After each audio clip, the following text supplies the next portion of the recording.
देखिए आज का वीडियो है MSN1 के पिछले 7-8 सालों में जितना भी आपके ऑब्जेक्टिव पूछे गए हैं, चाहे वो मैचिंग हो, फिलअप हो, चाहे कोई भी एक नंबर के टाइप का छोटा छोटा क्वेश्चन हो, सबको जो है हम लेकर यहाँ पे आए हैं और यहाँ से आपको एग्जाम में बहुत ज़्यादा हेल्प मिलने वाला है। ठीक है, तो आप लोग इसको अच्छे से देख लीजिएगा। चलिए यहाँ पे देखिए, आपका एक नंबर वाला क्वेश्चन में पूछा गया था, एक साल की निम्नलिखित में से प्रत्येक का 3 जो है कॉम्प्लिकेशन लिखे, उलझाव, जटिलता लिखे। ठीक है, जैसे 3 बीमारी दिया गया है और 3 कंडीशन दिया गया है, इस तीनों का जो है जटिलता लिखना है। ठीक है, 10 नंबर में पूछा गया था। देख लीजिए, जैसे जलना से व्यक्ति को और क्या क्या जो है परेशानियाँ हो सकता है जटिलता में पेशेंट को, चूँकि जलने के बाद उसका शरीर का तापमान जो है, बॉडी का जो लिक्विड होता है, जो तरल होता है, वह नष्ट हो जाता है, शरीर उसका सूख जाता है, तो शॉक लग जाएगा, हाइपोवॉल्यूमिक शॉक। ठीक है, उसका बाद जो है किडनी पर बहुत ज़्यादा प्रभाव पड़ता है जलने के बाद, तो किडनी फेलियर हो सकता है अचानक से, तो एक्यूट रीनल फेलियर होगा। ठीक है, संक्रमण व सेप्सिस, व्यक्ति का शरीर जलने पर घाव हो जाता है और उस अवस्था में बहुत ज़्यादा संक्रमण का खतरा रहता है, तो संक्रमण होने का जो है जटिलता रहता है। ठीक है, तो ये जटिलता 3 पूछा गया था, लिख दिए हम लोग, आपसे भी पूछेगा, लिख दीजिएगा। डायबिटीज़ है, डायबिटीज़ वाले पेशेंट को डायबिटिक कोमा आ सकता है, उसका किडनी में विकार नेफ्रोपैथी हो सकता है, गुर्दे में विकार नेफ्रोपैथी हो सकता है। ठीक है, कोरोनरी आर्टरी डिजीज हो सकता है, जिसे हम लोग CAD बोलते हैं, CAD कोरोनरी आर्टरी डिजीज। ठीक है, और CHD रहेगा तो साइनोटिक हार्ट डिजीज। ठीक है, चलिए तीसरा है स्पाइनल इंजरी है। अब स्पाइनल इंजरी किसी को अगर होता है, स्पाइन में चोट लगना है, स्पाइनल इंजरी। ठीक है ना, तो अगर स्पाइनल इंजरी होता है, आप लोग को पता है कि स्पाइनल जो है आपके रीढ़ की हड्डी जो होता है वहीं पे होता है, तो स्पाइनल में किसी को अगर इंजरी होता है तो व्यक्ति जो है अपंग हो सकता है, यानी पैरालाइज्ड हो सकता है, उसके जो है अनकॉन्शियस बेहोशी छा सकता है, अचेतन हो जाएगा। डीप वेनस थ्रोम्बोसिस, उससे जो है डीप वेनस थ्रोम्बोसिस हो सकता है। तो ये सब कॉम्प्लिकेशन है, याद रखिएगा। ठीक है, तीनों बीमारी का हम लोग कॉम्प्लिकेशन आपको बता दिए। ठीक है, इतना लिखने पर 10 नंबर मिल जाता है, समझ गए। चलिए, हो सकता है यहाँ पे आपसे जटिलता पूछा है, हो सकता है यहाँ पे इसका कारण या निदान पूछ लेता, तो भी लिख सकते हैं आराम से। ठीक है, चलिए अब यहाँ पे मैचिंग है हमारे सामने, देखिए कितना शानदार मैचिंग है। कहता है मैक्सेडिमा, पहला जो है मैक्सेडिमा से इस वाले साइड को इस वाले साइड से मैच करना है। ठीक है, पहला है मैक्सेडिमा, तो मैक्सेडिमा जो होता है यह कब होता है, तो हाइपोथायराइज्म के कारण, मतलब हाइपोथायराइज्म के कारण जो है आपके मैक्सेडिमा होता है। ठीक है, समझ गए। दूसरा है गैग्रीन, गैग्रीन जो होता है वो गैग्रीन में जो है आपके शरीर में कोई अंग जो सड़ जाता है, गैग्रीन हो जाता है, तो उसे एम्पुटेशन किया जाता है, मतलब उस अंग को हटाया जाता है या अंग खुद हट जाता है, तो यह एम्पुटेशन होता है। ठीक है, तो कहीं ना कहीं गैग्रीन जो है एम्पुटेशन से रिलेटेड है। गैग्रीन जो है एक प्रकार का घाव होता है। ठीक है, और एम्पुटेशन जो होता है यह शरीर से किसी भी अंगों का अलग होना, ठीक है, वह एम्पुटेशन कहलाता है। चाहे कोई संक्रमण की वजह से हो, चाहे वो एक्सीडेंट की वजह से हो, कोई शरीर जो है, शरीर का कोई पार्ट अगर अलग हो जाता है शरीर से, तो वह एम्पुटेशन कहा जाता है। ठीक है, उसके बाद है वेंडेज बर्गर टेस्ट। ठीक है, वेंडेज वर्जिस टेस्ट है। ठीक है, वेंडेज वर्जिस टेस्ट है, तो ये होता है आपके पीलिया रोग में, जॉन्डिस रोग में जो है वेंडेज वर्जिस टेस्ट होता है। ठीक है, वेंडेज वर्जिस टेस्ट होता है। ठीक है, एफेसिया क्या होता है, तो आप लोग को पता है एफेसिया जिसको होता है उसको बोलने में, भाषण में परेशानी होता है, यानी स्पीच डिसऑर्डर होता है। ठीक है, चलिए उसके बाद है क्यूंसी। क्यूंसी क्या होता है आप लोग को समझना पड़ेगा। तो क्यूंसी जो होता है यह एक प्रकार का आपका क्या है, क्यूंसी जो है यह पेरिटोंसिलर अब्सेस होता है। क्या होता है, क्यूंसी आपके पेरिटोंसिलर अब्सेस होता है, घाव होता है। ठीक है, तो इस चीज़ को याद रखिएगा, समझ गए। बेल्स पाल्सी क्या है, तो आप लोग को समझना पड़ेगा। बेल्स पाल्सी जो होता है यह फेस में जो है, फेस में अगर किसी को पैरालाइज्ड हो जाता है तो उससे जो हम लोग फेशियल पाल्सी को बेल्स पाल्सी बोलते हैं। ठीक है, उसके बाद है 7वां है इम्बोलस है। इम्बोलस का मतलब होता है कि रक्त का थक्का बनना। ठीक है, ब्लड क्लॉट जो होता है वह इम्बोलस से रिलेटेड है। ठीक है, 8वां है कोरिया। कोरिया का मतलब होता है एक्यूट रूमेटिक। ठीक है, एक्यूट रूमेटिज्म, ठीक है ना, एक्यूट रूमेटिज्म जो होता है वह कोरिया से रिलेटेड है। ओके, पेटेंट फॉर्मेन ओबली, 9वां में है पेटेंट फॉर्मेन ओबली। तो दोस्तों आप लोगों को पता है पेटेंट फॉर्मेन ओबली जो होता है यह जो है कॉन्जेनिटल हार्ट डिजीज, मतलब आप लोग को पता होना चाहिए कि हम लोग चाइल्ड हेल्थ नर्सिंग में भी देखे थे, जहाँ पे आपका एक ऑप्शन आया था मैचिंग में ही, फैलोट जो चतुष्फलकीय जो आपका बीमारी है, टेट्रालॉजी ऑफ फैलेट, वहाँ पे भी पेटेंट फॉर्मेन ओबली दिया था। तो यह एक जन्मजात हार्ट हृदय रोग से जो ग्रसित होता है उसमें पेटेंट फॉर्मेन ओबली पाया जाता है। ठीक है, चलिए 10वां है आर्टियोस्क्लेरोसिस। आर्टीरियोस्क्लेरोसिस का मतलब क्या होता है? तो साथियों आर्टीरियोस्क्लेरोसिस का जो मतलब होता है वो होता है हाइपरटेंशन। अगर आपके शरीर में यह आर्टीरियोस्क्लेरोसिस होता है तो हाइपरटेंशन जो है हो जाएगा, मतलब उच्च रक्तचाप का प्रॉब्लम होगा। क्यों? क्योंकि ये जो आर्टीरियोस्क्लेरोसिस होता है तो यह आर्टरी में जो है ब्लड जो है जाने में परेशानी होता है, रुकता है, वहाँ पे एक जो है चीज़ें जमने से वहाँ पे जो है ब्लड का प्रेशर अधिक लगता है, जिससे जो है हाइपरटेंशन जो है होता है। यही आर्टीरियोस्क्लेरोसिस है। ठीक है, समझ गए? चलिए अब मैं आपको ले चलता हूँ फिर से फिल इन द ब्लैंक में। आपके सामने फिल इन द ब्लैंक है, देखिए यहाँ पे कहता है एमेटिन हाइड्रोक्लोराइड डैश का इलाज है। तो एमेटिन हाइड्रोक्लोराइड जो होता है यह आपके पेप्सिटिक अल्सर का उपचार में दिया जाता है। अगर किसी को पेप्टिक मतलब जानते हैं ना, पेप्टिक अल्सर कि पेट में छाला वगैरह पड़ना, तो इससे जो है हम लोग एमेटिन हाइड्रोक्लोराइड देते हैं पेप्टिक अल्सर में। कोलिसिस्टेक्टोमी। कोलिसिस्टेक्टोमी का मतलब होता है कि गोल्ड ब्लैडर को हटाना, मतलब समझ रहे ना कि पित्ताशय को हटाने को हम लोग कोलिसिस्टेक्टोमी कहते हैं। कोलिसिस्टेक्टोमी, कॉली ध्यान में रखिएगा। और कोलीलिथियासिस होता तो क्या होता? तो कोलीलिथियासिस अगर रहता तो गोल्ड ब्लैडर में स्टेन को कोलीलिथियासिस कहते हैं, लेकिन कोलिसिस्टेक्टोमी है यानी गोल्ड ब्लैडर को हटाना, पित्ताशय को हटाना। ठीक है, भेन की सूजन को inflammation of vein is known as है। भेन के रोग को हम लोग क्या कहते हैं? भेन में सूजन को हम लोग ओके। मेलिग्नेंसी डैश द्वारा डायग्नोसिस होता है। तो मेलिग्नेंसी को जो है बायोप्सी के द्वारा जो है डायग्नोस किया जाता है। ठीक है, समझ गए? मेलिग्नेंस बायोप्सी। ओके। मैस्टेक्टोमी डैश निकालने को कहते हैं। तो स्तन को निकालने को हम लोग मैस्टेक्टोमी कहते हैं। तो इतना आपको याद हो गया, याद रखिएगा। ओके, चलिए अब नेक्स्ट में चलते हैं। नेक्स्ट में वही है, फिर से आपका जो है फिलअप ही है। देख लीजिए, रक्त का पीएच मान कितना होता है? 7.4 होता है, आप लोग को पता होना चाहिए। मूत्र का पीएच मान कितना होता है? 7 होता है। ठीक है, चलिए नेक्स्ट हम लोग देखते हैं यहाँ पे। तो देखिए जैसा कि यहाँ पे रक्त का पीएच मान तो 7.4 होता है, क्योंकि रक्त जो है प्रकृति में आप लोग को पता है कि क्षारीय होता है।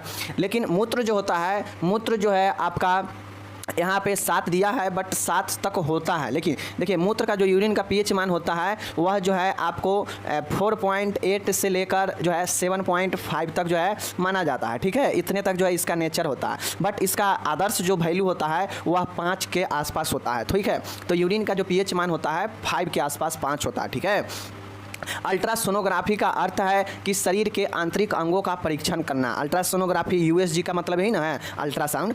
एंडोस्कोपी का अर्थ है कि शरीर के गुहाओं को जो है परीक्षण करना, नलियों का छिद्रों का परीक्षण करना। ठीक है ना, तो एंडोस्कोपी का यही काम होता है कि यह जिसका आंत उत में अगर किसी को कोई चीज़ फंसा होता है तो उसको जो है एंडोस्कोपी करके पता किया जाता है। ठीक है, एनोरेक्सिया का अर्थ है भूख नहीं लगना। ओके, चलिए ये हो गया आपका। ओके, चलिए अब नेक्स्ट हम लोग यहाँ पे चलते हैं। एक और ज़बरदस्त आपका है, देखिए डर्मेटाइटिस का मतलब क्या होता है कि यहाँ पे समझिए, डर्मेटाइटिस है, हम आपको पहले बता चुके हैं कि आइटिस जहाँ लगेगा वह जो है इन्फ्लामेशन होगा किसी न किसी चीज़ का। तो यहाँ पे डर्मा है, पहले क्या है? डर्मा है, आइटिस है। तो डर्मा मतलब त्वचा, यानी त्वचा का पर्दा होगा, तो त्वचा का पर्दा यहाँ पे है, सही है। चलिए सिस्टाइटिस है, तो सिस्टाइटिस का मतलब होता है कि मूत्राशय में संक्रमण होना या मूत्राशय में पर्दा होना। ठीक है, तो ये आपका हो जाएगा इन्फ्लामेशन ऑफ ब्लेडर। ठीक है, हेमीप्लेजिया का मतलब होता है कि आधा शरीर में पैरालाइज्ड होना, मतलब आधे शरीर में लकवा मारना, इसी को हेमीप्लेजिया कहते हैं। तो ये नंबर होगा। ठीक है, मेनिंजाइटिस का मतलब होता है कि जो आपका स्पाइनल कॉर्ड या जो ब्रेन है उसको ढकने वाला जो झिल्ली है, मेनिंजिस है, उसी में इन्फ्लामेशन होना जो है मेनिंजाइटिस कहलाता है। तो कहाँ पे है? यहाँ पे है। मस्तिष्क की सुरक्षा आवरण झिल्ली का पर्दा होना, inflammation of protective covering membrane of brain, तो यही मेनिंजाइटिस होता है। ओके, डायलिसिस का मतलब होता है कि वेस्ट मटेरियल को रक्त से छानकर गुर्दे से बाहर करना, यही जो है डायलिसिस का काम होता है। समझ गए? चलिए, तो ये तो समझ में आ गया, दोनों समझ में आ गया। ओके, चलिए ये हो गया समाप्त। अब फिर से यहाँ पे देखिए full form fill in the blank है, देख लीजिए। एमेटिन हाइड्रोक्लोराइड का इलाज कहाँ किया जाता है? पेप्टिक अल्सर में। कोलिसिस्टेक्टोमी निकालने को क्या कहते हैं? गोल्ड ब्लैडर निकालते हैं यहाँ से। भेन की सूजन को बर्गर डिजीज कहते हैं। ठीक है, मेलिग्नेंस बायोप्सी किया जाता है मेलिग्नेंस में। और मैस्टेक्टोमी मतलब स्तन को हटाने को। ओके, चलिए ये हो गया आपका, ये भी समाप्त।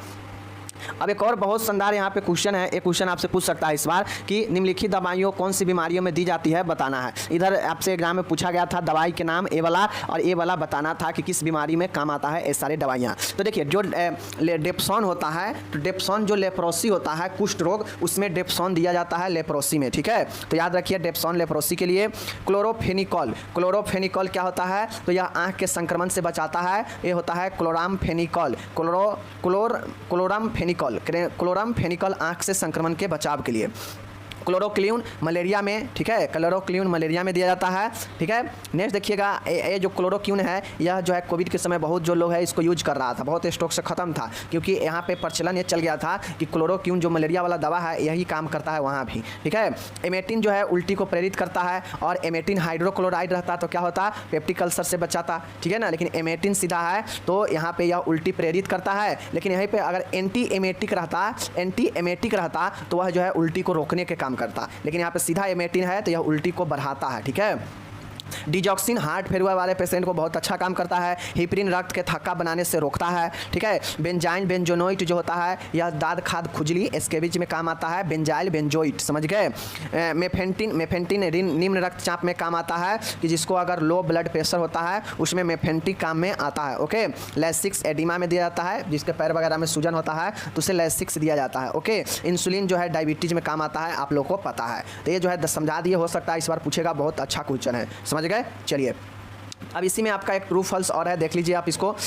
देखिए पसली की टूट में थॉम्स एस्पिरिन काम में लाते हैं, तो खपची जो होता है यह जो है हड्डियों के टूट फूट में ही तो काम में आता है, तो बिल्कुल सही है। क्रॉनिक नेफ्राइटिस में हाई प्रोटीन भोजन दिया जाता है, बाली गलत है। अगर हाई प्रोटीन भोजन देंगे तो ब्लड प्रेशर क्या होगा, और ज़्यादा प्रॉब्लम हो जाएगा। तो क्रॉनिक नेफ्राइटिस मतलब गुर्दा के रोग वाले को हाई प्रोटीन नहीं, लो प्रोटीन डाइट भोजन दिया जाता है, उच्च कैलोरी वाला और लो प्रोटीन वाला दिया जाता है, समझ गए, हाई प्रोटीन नहीं। इंटेस्टाइनल ऑब्स्ट्रक्शन में उल्टी में फीकल मैटर आता है, मतलब कहता है कि जिसको आंत का अवरोध रहता है उसको अगर उल्टी होता है तो उसमें मल का जो है पदार्थ आता है, तो बिल्कुल सही है क्योंकि बचा हुआ भोजन जो है आगे आंत में नहीं जाता है ऑब्स्ट्रक्शन के कारण, तो जो उल्टी होता है वो उसमें जो है आपका मल का भी हिस्सा आता है, सही बातें हैं। ऑब्स्ट्रक्टिव पीलिया में दस्त मिट्टी के रंग का होता है, तो ये भी बात सही है। पीलिया जिसको रोग होता है उसमें जो उसका मल होता है वह क्ले मिट्टी के समान होता है, ये भी सही बातें हैं। आइसोटोनिक सलाइन डायबिटिक कोमा में दी जाती है ताकि ब्लड शुगर कम कर सके, तो ये भी बिल्कुल सही है। अगर किसी का ब्लड शुगर बहुत ज़्यादा बढ़ जाता है और वो व्यक्ति कोमा में चला जाता है तो उसे आइसोटोनिक सलाइन जो है यानी समान स्थिति बनाने के लिए आइसोटोनिक सलाइन देते हैं, जो डायबिटीज कोमा में दी जाती है ताकि ब्लड शुगर को कम किया जा सके। तो याद रखिएगा आइसोटोनिक सलाइन डायबिटिक कोमा में दिया जाता है शुगर को कम करने के लिए, ठीक है। चलिए ये हो गया आपका, ओके। फिर से यहाँ पे देखिएगा आप लोग के सामने आ गया, बहुत ज़बरदस्त है, मैचिंग है, इस साइड से इस साइड को मिलाना है। देखिए ऑलिगुरिया का मतलब होता है कि मूत्र का हल्का हल्का बढ़ना, ठीक है ना, हल्का हल्का मूत्र होना, तो ये जो है आपका होता है ऑलिगुरिया, समझ गए। अब देखिए हल्का हल्का कहाँ मूत्र वाला है, तो यहाँ पे वही जो है राइट आंसर हो जाएगा, ठीक है। देखिए यूरिन की कमी यहाँ पे है ना, यूरिन की कमी, तो यूरिन की कमी जो होता है लेस अमाउंट ऑफ यूरिन, इसी को ऑलिगुरिया हम लोग बोलते हैं, ओके। चलिए ग्लोसाइटिस का मतलब होता है कि जिह्वा का प्रदाह, ग्लोसाइटिस का मतलब क्या होता है, जिह्वा का प्रदाह, जिह्वा का प्रदाह, जिह्वा का प्रदाह जो होगा वह ग्लोसाइटिस मतलब जीभ का प्रदाह, सीधा समझिए ना, जीभ का प्रदाह ग्लोसाइटिस, ओके। फिलअप में भी पूछ लेगा कि जीभ के प्रदाह को क्या बोलते हैं, तो ग्लोसाइटिस लिखना पड़ेगा, भूल जाइएगा, खत्म हो जाएगा। डायूरेटिक क्या करता है, मूत्र को वृद्धि करता है, मूत्र को वृद्धि करता है, देखिए यहाँ पे है, जो मूत्र के प्रवाह में वृद्धि करे उसे डायूरेटिक्स कहते हैं, ठीक है। या डायूरेटिक शरीर से तरल मात्रा को भी कम करता है डायूरेटिक, ठीक है ना। एमनेसिया, एमनेसिया का मतलब होता है मेमोरी लॉस, मेमोरी लॉस, समझ गए ना, मतलब यादाश्त में कमी को हम लोग जो है बोलते हैं मेमोरी लॉस को एमनेसिया। डिस्फेजिया होता है जो निगलने में तकलीफ होता है, उसी को हम लोग डिस्फेजिया कहते हैं, डिफिकल्ट इन स्वालोइंग। नेफ्राइटिस क्या होता है, तो आप लोग को पता होना चाहिए कि नेफ्राइटिस का मतलब है इन्फ्लामेशन ऑफ किडनी, गुर्दे को प्रदाह को नेफ्राइटिस बोलते हैं, समझ गए। एम्पाइमा होता है कि यह जो है प्लूरल कैविटी में पस भर जाता है, उसे एम्पाइमा बोलते हैं। और एम्फाइस्मा बोलते जब प्लूरल में हवा, एल्वोली में हवा अधिक भर जाता है तो उसे एम्फाइस्मा बोलते हैं, जबकि एम्फाइमा एम का मतलब होता है कि प्लूरल कैविटी में पस भर जाना, दोनों में अंतर है। सिस्टाइसिस का मतलब होता है कि मूत्राशय में पर्दा होना, तो यहाँ पे है इसका, ठीक है, ब्लेडर में पर्दा। फ्लेबाइटिस का मतलब होता है कि सिराओं में पर्दा, इन्फ्लामेशन ऑफ वेन जो है आपका होता है फ्लेबाइटिस। और लास्ट वाला है एस्फेसिया, क्या होता है, तो एस्फेसिया मतलब होता है स्पीच डिसऑर्डर, जो कि ए नंबर में है यहाँ पे, ठीक है ना, याद हो गया। चलिए मैं बार बार बोलता हूँ, वीडियो को एक बार देखिए और एक बार खुद से पढ़िए, आपको याद हो जाएगा, वरना दिक्कत होगा। हैमर का क्या काम होता है? तो हैमर का काम होता है टेंडन रिफ्लेक्सेज के निरीक्षण हेतु। आपसे क्वेश्चन ये पूछा गया था 5 नंबर में कि हैमर का क्या उपयोग है, तो टेंडन रिफ्लेक्शन के परीक्षण हेतु, ठीक है। प्रोटोस्कोप का होता है मलाशय का परीक्षण व चिकित्सीय प्रक्रियाओं हेतु जो है प्रोटोस्कोप का उपयोग किया जाता है, समझ गया ना, मलाशय का जो है आपका जाँच करने के लिए। स्टेथोस्कोप शारीरिक ध्वनि को सुनने के लिए उपयोग किया जाता है, ठीक है। चिटिल फोर्सेप्स का मतलब होता है बॉयलर अथवा कैबिनेट में से स्टरलाइज इंस्ट्रूमेंट उठाने के लिए। चिटिल फोर्सेप्स क्या करता है कि बॉयलर और कैबिनेट में से जो इंस्ट्रूमेंट हमको उठाना होगा उसको जो है चिटिल फोर्सेप्स के द्वारा निकालते हैं, ठीक है। अब पानी खोल रहा है, उसमें कोई सामान रखा है तो उसको हाथ से थोड़ी निकालेंगे, तो इसी चिटिल फोर्सेप्स से निकालते हैं, ठीक है, किसी भी इंस्ट्रूमेंट को बॉयलर से या फिर कैबिनेट से, ठीक है। हॉट वाटर बैग क्या करता है कि शरीर के सिकाई के उपयोग में इसका उपयोग किया जाता है जिससे दर्द सूजन कम हो। बैक रेस्ट क्या करता है, हृदय रोगियों को फाउलर पोजीशन प्रदान करने के लिए, सहारा देने के लिए बैक रेस्ट दिया जाता है, अस्थमा वाले पेशेंट को उपयोगी होता है। सब समझ गए। हैमर याद रखिएगा टेंडन रिफ्लेक्स के परीक्षण हेतु, ओके। चलिए फिर से हम लोग चलते हैं, यहाँ पे देखिए आप लोग को है, देखिए पहला है मुंह के संक्रमण के हम लोग क्या बोलते हैं, तो मुंह के संक्रमण को एस्टोमेटाइटिस बोलते हैं। क्या बोलते हैं? एस्टोमेटाइटिस मुंह के संक्रमण अगर पूछे तो एस्टोमेटाइटिस, जीभ के संक्रमण पूछे तो ग्लोलाइटिस, ठीक है। खून में सोडियम के स्तर की कमी को क्या कहते हैं, तो हाइपोनेट्रेमिया बोलते हैं। क्या बोलते हैं? हाइपोनेट्रेमिया बोलते हैं। आप लोग को मैं कितना बार बता चुका हूँ कि अगर अधिक हो तो हाइपर, कम हो तो हाइपो, और सोडियम है, सोडियम का सूचना होता है ए से, तो हाइपोनेट्रेमिया क्योंकि कम रहा है स्तर, ठीक है। स्तन को शैल क्रिया से हटाने को मैस्टेक्टोमी कहते हैं, पता होना चाहिए। मस्तिष्क की विद्युत गतिविधियों को डैश से मापा जाता है, किस चीज़ से? ईईजी से मापा जाता है, याद रखिएगा। ईईजी से जो है आप जो है आसानी से मस्तिष्क में जो है आपका विद्युत गतिविधि, ठीक है ना, इलेक्ट्रिकल करंट जो है एक्टिविटी कैसा है, ईईजी के द्वारा माप सकते हैं। फुफ्फुस झिल्ली की सूजन को क्या बोलते हैं? इन्फ्लामेशन ऑफ प्लूरल मेम्ब्रेन, ये ऑल्सो नोन एज प्लूरिसी। क्या चीज़? देखिए यहाँ पे प्लूरिसी जो होता है या आपके प्लूरल झिल्ली में सूजन को हम लोग बोलते हैं प्लूरिसी, ओके। 10वीं कपालीय तंत्रिका कौन सा है? 10th क्रेनियल नर्व कौन सा है? तो ये आपका भेगस नर्व होता है, ओके। चलिए मूत्राशय की जांच को डैश उपकरण कहते हैं, सिस्टोस्कोप बोलते हैं। क्या बोलते हैं? सिस्टोस्कोप जो है मूत्राशय ब्लेडर को, यूरिनरी ब्लेडर को जांच के लिए जो है आपके मूत्राशय का सिस्टोस्कोपी किया जाता है, ओके।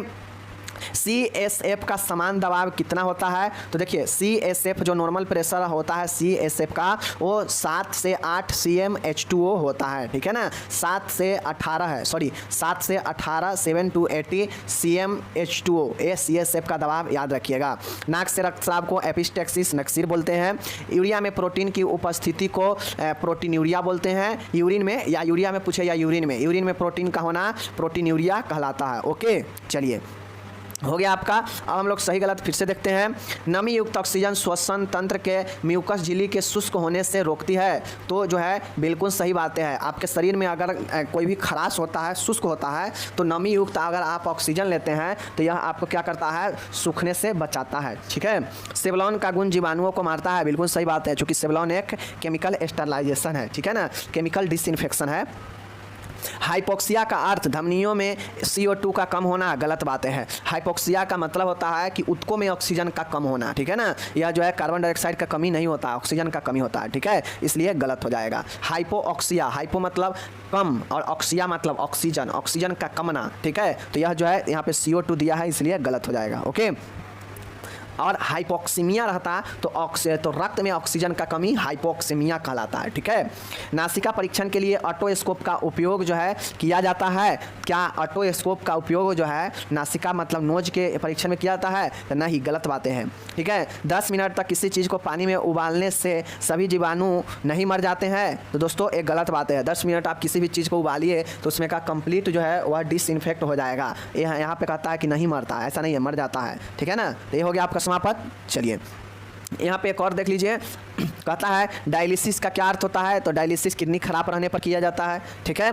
उसी प्रकार से डिप्थीरिया है, तो डिप्थीरिया जो होता है यह कॉर्नी बैक्टीरियम डिप्थीरियाई के कारण होता है। डिप्थीरिया कॉर्नी बैक्टीरियम के कारण डिप्थीरिया होता है, ध्यान से देख लीजिए, ठीक है। उसके बाद है आपका HIV के कारण जो है आपके एड्स रोग होता है, HIV वायरस के कारण, ठीक है। एसाइटिस मतलब होता है कि पेट में पानी भरना, और इसको जो है हम लोग निकालते हैं तो यही होता है एब्डोमिनल पैरासेंटेसिस, और एक होता है थोरोसेंटेसिस। थोरासेंटेसिस में होगा कि हृदय के आसपास से पानी निकलना, वो चेस्ट से पानी निकालना, थोरासेंटेसिस यानी थोरेटिक कैविटी से पानी निकालना, जबकि एब्डोमिनल एरिया से पानी निकालना एब्डोमिनल पैरासेंटोसिस। समझ गए। पांचवा है प्लूरल इफ्यूजन है। प्लूरल इफ्यूजन का मतलब होता है कि थोरासेंटेसिस, समझ गए। थोरासेंटेसिस अभी मैंने बताया कि यह जो है हृदय चेस्ट के गुहाओं से पानी निकालने को जो है हम लोग थोरासेंटेसिस कहते हैं। दोनों समझ में आ गया। चलिए अब हम लोग यहाँ पे और एक और देखते हैं दवाइयाँ और इसका उपयोग फिर से हम लोग देखते हैं। ऊपर भी हम लोग कुछ देखे थे और यहाँ भी देखते हैं। ये दवाइयाँ हैं और ये इसका इलाज है, किसमें जिस दवाइयाँ का उपयोग होता है, ठीक है।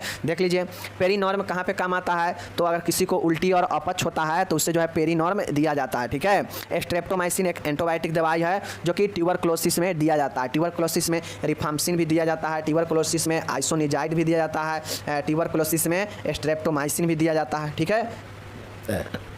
लैसिक्स शरीर को सूजन कम करने के लिए एडिमा में काम आता है। क्लोरोक्विन मलेरिया में काम आता है। डोजॉक्सिन हार्ट फेलोवर में काम आता है। मेमेंडाजोल वर्म इन्फेस्टेशन में काम आता है, आप लोग को पढ़ाए हैं, ठीक है। उसके बाद है हिपरिन रक्त को थक्का बनने से रोकता है, ठीक है। रेनिटाइडिन जो है पेप्टिक अल्सर या फिर गर्ड के बीमारियों को काम में आता है, ठीक है। जिसको अगर पेट में छाला वगैरह होता है तो रेनिटाइडिन दिया जाता है, ठीक है। पैरासीटामल दर्दनाशक ज्वरनाशक दोनों है। और आइसोनेसिक जो होता है यह जो है आपको आइसोनियाजाइड को ही आइसोनेसिक बोलते हैं, यह ट्यूबरकुलोसिस में काम आता है, ठीक है। तो देखिए एक बार वीडियो देखिए, एक बार PDF पढ़िएगा, सब याद हो जाएगा। ओके चलिए फिर से रिक्त स्थान को यहाँ पे फिल करना है। रक्त का समान pH मान पता है आप लोगों को 7.4 होता है, ठीक है ना। चलिए मूत्र का pH मान कितना होता है, फिर से 7 दिया है। देखिए सीमन आप इसका उदासीन होता है, लेकिन मूत्र उदासीन होता है। मूत्र तो हल्का क्षारीय प्रकृति का होता है, अम्लीय प्रकृति का होता है। तो यह कहीं ना कहीं आप इसको जो है 7 से कम ही लिखेंगे तो बेटर रहेगा, क्योंकि 7 पर उदासीन हो जाता है,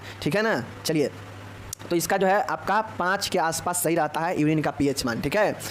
नाक से रक्तस्राव एपिस्टेक्सिस बोलते हैं। नाक से शल्य क्रिया द्वारा चेस्ट को स्तन को हटाना मैस्टेक्टोमी। और CSF का समान दाब 7 से 18, ठीक है ना। CmH2a होता है, ठीक है। चलिए ये भी हो गया। ओके सही गलत देखिए। नमी युक्त ऑक्सीजन अभी ऊपर हम लोग कराए हैं कि नमी युक्त ऑक्सीजन श्वसन तंत्र के म्यूकस झिल्ली को शुष्क होने से रोकता है, बिल्कुल रोकता है, सही बातें हैं, ठीक है ना। चलिए तो ये सब ऊपर अभी करा चुके हैं, वही चीज़ें हैं, ठीक है ना, रिपीट है।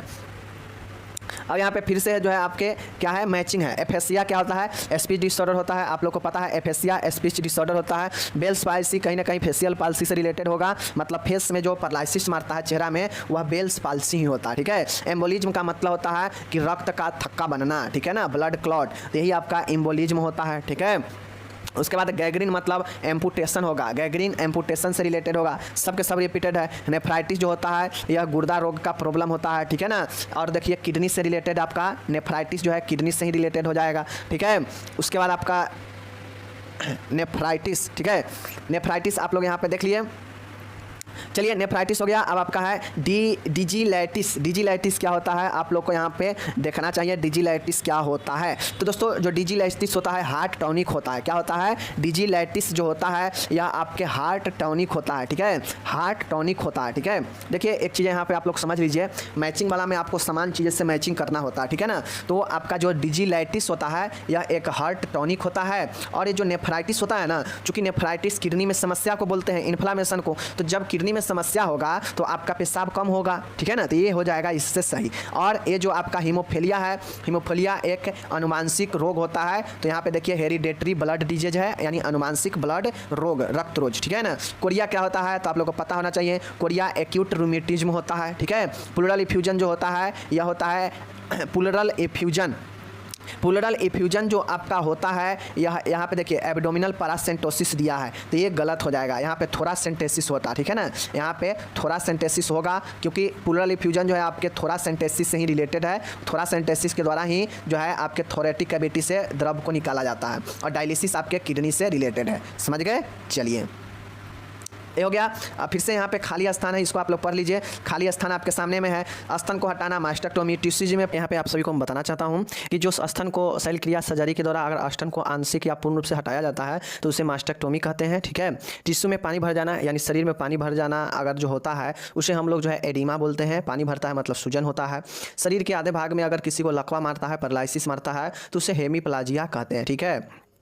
आइसोलेट ऑफ लैंगरहैंस डैश को तैयार करते हैं, मतलब आइसोलेट ऑफ लैंगरहैंस प्रोड्यूस किसको प्रोड्यूस करता है, तो आप लोग को पता होना चाहिए कि यह किससे जो है प्रोड्यूस करता है, ठीक है। चलिए तो मैं बता दूं, आइसोलेट ऑफ लैंगरहैंस प्रोड्यूस करता है इंसुलिन को, ठीक है ना। उसके बाद है रक्त का पीएच मान 7.4 होता है, कितना बार आ चुका है। खांसी में खून आना, देखिए बलगम में खून आना यानी खांसी में खून आना तो उसे हम लोग क्या बोलते हैं, क्या बोलते हैं उसको हम लोग, हेमोप्टाइसिस, ठीक है ना। हेमोप्टाइसिस कहते हैं, स्पेलिंग देख लीजिएगा। हेमोप्टाइसिस कहते हैं और हेमेटोमोसिस कहते हैं, उल्टी का रक्त होता है, तो ठीक है। मैलिग्नेंसी डैश का डायग्नोसिस है तो आप लोग को पता है किसका जो है वो होता है बायोप्सी, ठीक है। कई बार आ चुका है क्वेश्चन, हो गया समाप्त। अब हम लोग यहाँ पे नेक्स्ट चलते हैं। अब नेक्स्ट हम लोग यहाँ पे देखते हैं। देखिए नेक्स्ट क्वेश्चन है आपके सामने, बहुत शानदार है कि पहला जो आपका प्रश्न है वो है, पहला जो प्रश्न है कहता है कि मातृ एंटीबॉडी अपरा के माध्यम से भ्रूण के लिए संचरण किस प्रकार का रोग क्षमता का एक उदाहरण है। मतलब माता के जो अपरा होता है, अपरा के माध्यम से जो भ्रूण होता है उसको अगर किसी प्रकार के एंटीबॉडी चाहिए तो वह जो है भ्रूण अपरा के द्वारा जो उसे एंटीबॉडी मिलता है वो जो है किस प्रकार का होता है, तो पैसिव इम्यूनिटी होता है, ठीक है। चलिए उसके बाद दूसरा यहाँ पे आप देखिएगा, दूसरा है कहता है कि डैश एक इलेक्ट्रोलाइट असंतुलन है और रक्त में सोडियम के उच्च स्तर से निर्देशित है। मतलब रक्त में अगर सोडियम का उच्च स्तर होता है तो उसे हाइपरनेट्रियम कहेंगे, ठीक है, जो इलेक्ट्रोलाइट असंतुलन होता है, ठीक है। ठीक है, समझ गए, हाइपरनेट्रियम समझ गए। तीसरा यहाँ पे आप लोग देखिएगा, फुफ्फुसीय अंतरिक्ष में तरल पदार्थ का असमान संचरण क्या कहलाता है। Abnormal accumulation of fluid in the pleural एप्लेस, तो आप लोग को पता है प्लूरल इफ्यूजन होगा ये, ठीक है ना। तीसरा क्या होगा आपका, प्लूरल इफ्यूजन, मतलब प्लूरल कैविटी में यानी प्लूरल में तरल भर जाना प्लूरल इफ्यूजन होता है, ठीक है। थायराइड ग्रंथि के सर्जिकल हटाने को थायरेक्टोमी कहते हैं, पता होना चाहिए आप लोगों को। थायराइडेक्टोमी होता है, थायरॉयडेक्टोमी होता है। क्रायो सर्जरी, ठीक है।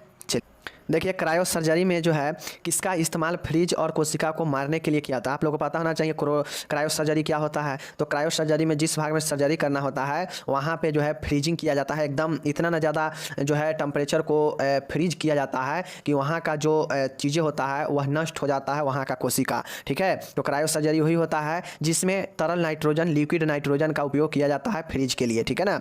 गुर्दे के संरचनात्मक और क्रियात्मक इकाई क्या होता है, नेफ्रॉन होता है, पता होना चाहिए। निगलने में कठिनाई होता है तो उसे एस्फेजिया बोलते हैं, ठीक है। डिफिकल्ट इन स्वालोइंग डिस्फेजिया बोलते हैं। पेरिटोनियल गुहा की परत की सूजन को क्या बोलते हैं, पेरिटोनियल, तो पेरिटोनाइटिस बोलते हैं, क्या बोलते हैं, पेरिटोनाइटिस बोलते हैं। अगर पेरिटोनियल कैविटी में पेरिटोनियल कैविटी में अगर इन्फ्लामेशन होता है तो उसे पेरिटोनाइटिस बोलते हैं, पेरिटोनाइटिस बोलते हैं, ओके। विद्युत पेशी लेखन एक परीक्षण है, मतलब ध्यान दीजिएगा। देखिए इलेक्ट्रोमायोग्राफी किस चीज़ का टेस्ट होता है, तो मांसपेशी व मोटर मसल्स और मोटर न्यूरॉन का एक जो है टेस्ट होता है आपका। विद्युत पेशी लेखन एक परीक्षण है मसल्स का या फिर मोटर न्यूरॉन का, ठीक है। नेक्स्ट देखिएगा, डैश सर्जरी में पेट के निचला हिस्सा निकाल दिया जाता है और शेष भाग ग्रहणी के साथ मिलाया जाता है, ठीक है। इसे हम लोग पार्शियल गैस्ट्रेक्टोमी बोलते हैं, ठीक है। और ये जो है आपका होता है, इससे जो है हम लोग बिलरोथ 1 भी बोलते हैं, ठीक है। ये जो है शेष भाग को हटाकर शेष भाग को ग्रहणी के साथ यानी ड्यूडेनम के साथ जोड़ा जाता है तो इसे बिलरोथ 1 भी बोलते हैं या इसी को आंशिक गैस्ट्रेक्टोमी भी कहते हैं। तो ये समझ गए आप लोग, ओके। चलिए नेक्स्ट यहाँ पे आप लोग देखिएगा कि वेन की सूजन को हम लोग बर्गर डिजीज बोलते हैं। यूरिन में प्रोटीन आना, प्रोटीन यूरिया, नाक से रक्त जाना जो है एपिस्टेक्सिस नक्सीर होता है। चीज़ को समझ गए। चलिए अब आपके सामने में यहाँ पे देखिए फुल फॉर्म है। MRI का फुल फॉर्म क्या होता है, मैग्नेटिक रिजोनेंस इमेजिंग। लेटेस्ट में पूछा गया है तो हो सकता है आप में भी पूछ ले। MRI का full form magnetic resonance imaging. चीज़ें समझ गए। चलिए HIV ह्यूमन इम्यूनोडिफिशियंसी वायरस, ठीक है। CSF cerebro spinal signal fluid, okay. सीटी कंप्यूटेड टोमोग्राफी होता है, सीटी। ईसीजी इलेक्ट्रोकार्डियोग्राम होता है, ठीक है। CPR cardio pulmonary resuscitation. तो ये जो है आपका फुल फॉर्म हो गया, ओके। चलिए यहाँ पे है गुर्दे के सर्जिकल निष्कासन क्या कहलाता है, नेफ्रोक्टोमी कहलाता है। आप लोग को पता होना चाहिए नेफ्रोक्टोमी जो होता है वह गुर्दे के निकालने को बोलते हैं, ठीक है। प्लूरल गुहा में मवाद का संग्रह जो है क्या कहलाता है, एम्फाइमा कहलाता है। यहाँ पे देखिए एम्फाइमा कहलाता है आपका गुर्दे में प्लूरल गुहा में प्लूरल कैविटी में मवाद पस भरना एम्फाइमा कहलाता है, ठीक है। डैश प्यूटरिट ग्रंथि मास्टर ग्रंथि कहते हैं, ठीक है। कोरिनियम बैक्टीरिया जो है क्या चीज़ आपका कॉर्नी बैक्टीरियम डिप्थीरिया जो है डिप्थीरिया होने का कारण जो है रक्त में पोटेशियम की कमी जो है हाइपोकैलेमिया कहलाता है, ठीक है। ये चीज़ें सब याद रखिएगा, बहुत शानदार है। नेक्स्ट देखिए वयस्क में समान आईसीपी इंट्राक्रेनियल प्रेशर 10 से 22 mmHg होता है, तो बिल्कुल सही है, होता है इतना इंट्राक्रेनियल प्रेशर। लेरेंजाइटिस फेफड़े की सूजन है, गलत है। लेरेंजाइटिस लैरिंग्स का सूजन है, ठीक है ना, तो इसलिए यह गलत हो जाएगा।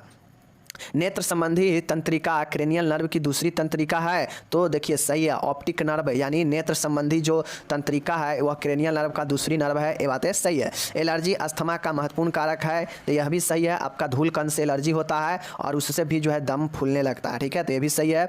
बैलेंस के रूल ऑफ 9 उपयोग जलने के 48 घंटे में द्रव का आवश्यकता का आकलन करने के लिए किया जाता है, तो देखिए ये बातें गलत है, ठीक है ना, ये चीज़ें ध्यान में आपको रखना चाहिए कि द्रव के आकलन करने के लिए 48 घंटे के अंदर जो है बैलेंस के रूल ऑफ 9 जो है लागू नहीं होता है। रूल ऑफ 9 जो होता है यह क्या करता है, रूल ऑफ 9 क्या करता है आप लोग को पता होना चाहिए कि यह जो है अलग अलग शरीर को डिवाइड करता है कि शरीर में कितना % घाव बना है, यानी घाव कितना % जला हुआ है शरीर में, इसको जो है रूल ऑफ 9 निर्धारण करता है, ठीक है। रूल ऑफ 9 ये नहीं निर्धारण करता है कि द्रव कितना देना है, ठीक है ना, इसका निर्धारण यह नहीं करता है, यह घाव का निर्धारण करता है। रूल ऑफ 9 % मारता है, इसलिए यह गलत हो जाएगा, ठीक है। चलिए तो मैं आपका MSN 1 में जितना भी पूछा गया था पिछले 7 से 8 साल में सभी प्रकार के ऑब्जेक्टिव को मैं करा दिया। अब आपको